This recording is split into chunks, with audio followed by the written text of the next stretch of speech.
How you doing? My name is Thunder, and welcome to another episode of the Need for Speed Most Wanted Car Build, where we try to take cars to see how fast they go around the track, set a best lap time, and get a leaderboard. Pretty much, basically, what you see on Fail Race, because he's one of my favorite car gamers on YouTube.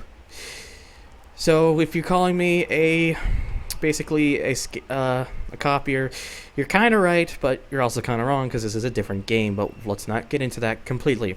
But in this episode, in episode number 4, we're going to be using the Porsche 911 Carrera S. The car that a lot of people don't actually quite seem to use in this game. It's quite surprising how few videos I ever see of people ever actually using the Carrera S. So I thought, I'll bring it out and give it a try just to see how we can do. And as you can see, this thing with the ultimate parts completely maxes out on the handling front. It's got almost maxes out on the acceleration, and though the top speed's a little bit lower, it's still quite high up there. So this should be a pretty interesting car. But let's see how it does. So, of course, that means going to the Petersburg track, where we'll have 6 laps to try to go around this track as fast as possible to set, of course, the fastest lap time that we can set. The current leaderboard leader is the BMW M3 GTR with a 58.33 second lap time. The closest car to have gotten to it so far was the Chevrolet Cobalt SS with a 1:01 flat. And right away, I can definitely tell the Porsche that this thing, the handling is this car's biggest strength. It definitely seems to really go through those corners. It's got nice grip. Definitely seems to be able to take these corners at good speed. And this is, I think, where the lap time may definitely play in our favor. This could potentially be a car that could aim for that 1:01 lap time that was set, of course, by the Cobalt. It's also quite quick too, because of course it's got strong acceleration, and the top speed's also quite well. Now, well, I actually kind of missed it that time. Maybe I'm just actually trying already, even though this is just the warm-up lap, which I never expect to be able to ever beat any of the leaderboard lap times because of just starting on a lap time. Although I did already beat the Vauxhall, because I just did a 1:04.36 on the warm-up lap. So this car is definitely competitive. Now, the one thing about the handling is it's a little bit slidey, so you gotta kind of have to stable it up a bit, but it does have the potential to really aim for that Cobalt's time, and I think it could potentially do it, to say the least. This car just feels nice around the corners. It's got the acceleration and it's got good speed. So I honestly think we may see a new second place car. I think it may still just be a little bit down on the BMW though. That BMW was quite strong with the speed and had the good nimble handling. So that may take quite a while, honestly, through this to see if we can get a car to beat it.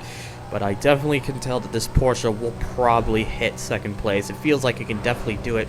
The Subaru felt like it could just do it, but this Porsche feels like it can definitely do it. As it was, 1:01.24. Well, we've already beaten the Subaru, but we're still down on the Cobalt. We really just need to find that extra time. Thankfully, though, that was only the second lap, so we do still have a few more attempts to do so. I just really think this car can do it.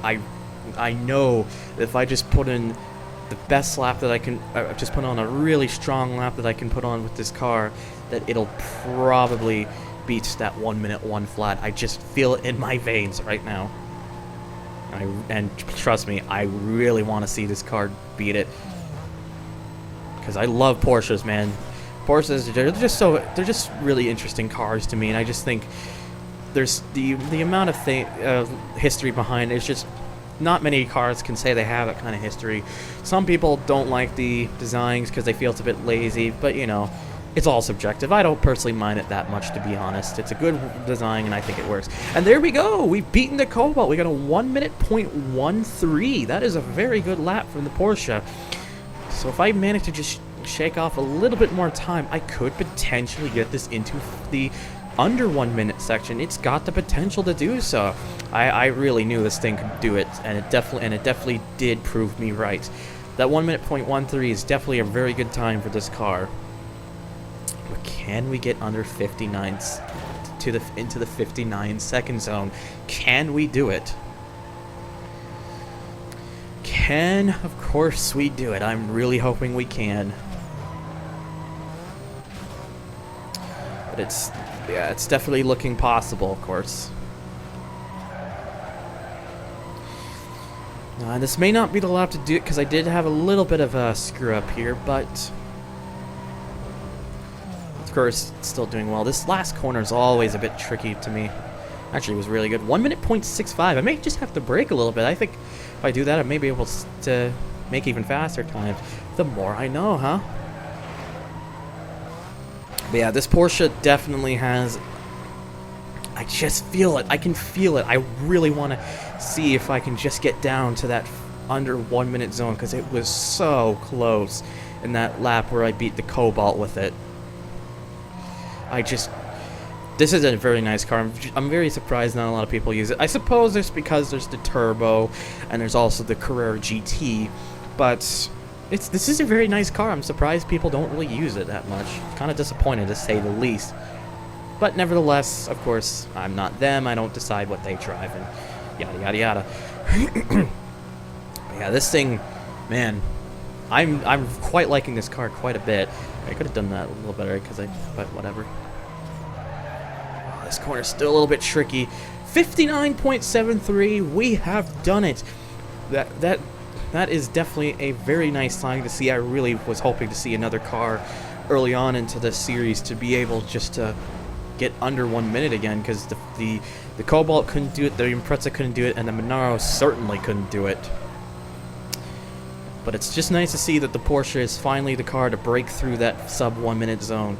Still not on the pace of the M3 GTR, but of course, what really is right now. There will definitely be that car, though. I do have a feeling that there is a car in the main game that will, of course, be able to beat it. So, but we'll see, of course. You never know with these kind of things. Alright, well, I think we've definitely... I don't know if this lap's going to beat it. I don't think it will, because I screwed up a couple times, but I definitely can say it is very nice to see that 59.73. This is a good car. Very glad that it did what it did. And of course, yep, 1 minute 0.36 for that final lap. Still a good lap, to say the least. But yeah, you can see there, just very consistent lap times with the Porsche, which is definitely something that I really like about this car. Anyways, because of that 59.63 or whatever lap time, I forget now, I have to watch this back, means it puts the Porsche into second place on the leaderboard just behind the BMW. It beats out the Cobalt, the Subaru Impreza, and the Vauxhall Monaro. So can any other cars reach the sub 1 minute time? Can any car beat the M3 GTR? We'll find out in a future episode. But of course, I hope you guys enjoyed this. Let me know of your thoughts in the comments. And as always, thank you for watching and take care.